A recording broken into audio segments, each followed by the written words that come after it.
Now let me move along. In verse 14 he says, in order that we be no longer children.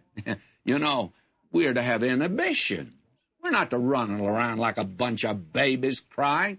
You remember that's what Paul said to the Corinthians. He says, you're carnal, you're babes in Christ, and you're disgraced. In order that we be no longer children, tossed up and down and driven about with every wind of teaching by the sleight of man, and that's the shooting of dice of man, in craft and cunning, tending to the system of error, scheming of deceit, but being followers of truth and love, may grow up into him as to all things who is the head, Christ, from whom all the body, being fitly framed together and put together through every joint of the supply, according to energy of the measure of each individual part, that is, according to the working in the measure of every part, the whole body, making the increase of the body for the building up of itself in love.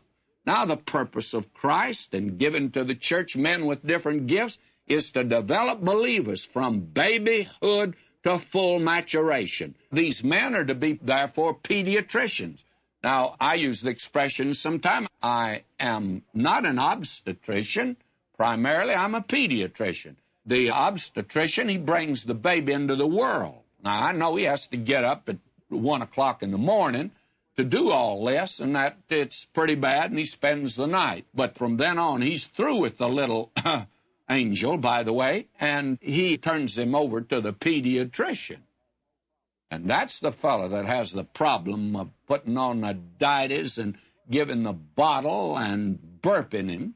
And I've been a pediatrician in my ministry, and the obstetrician is sort of second. But that's been my business, and I feel that that's what many of us are called to do. Now, there is a mixing of metaphors here. Will you notice? And he brings out vividly the danger of a believer continuing as a babe. Children are never put in command of a ship at sea. It's like the pilot, of a plane. You wouldn't put a baby up there running it. You wouldn't put my little grandson up there. I hope he's a smart boy, but he's not that smart.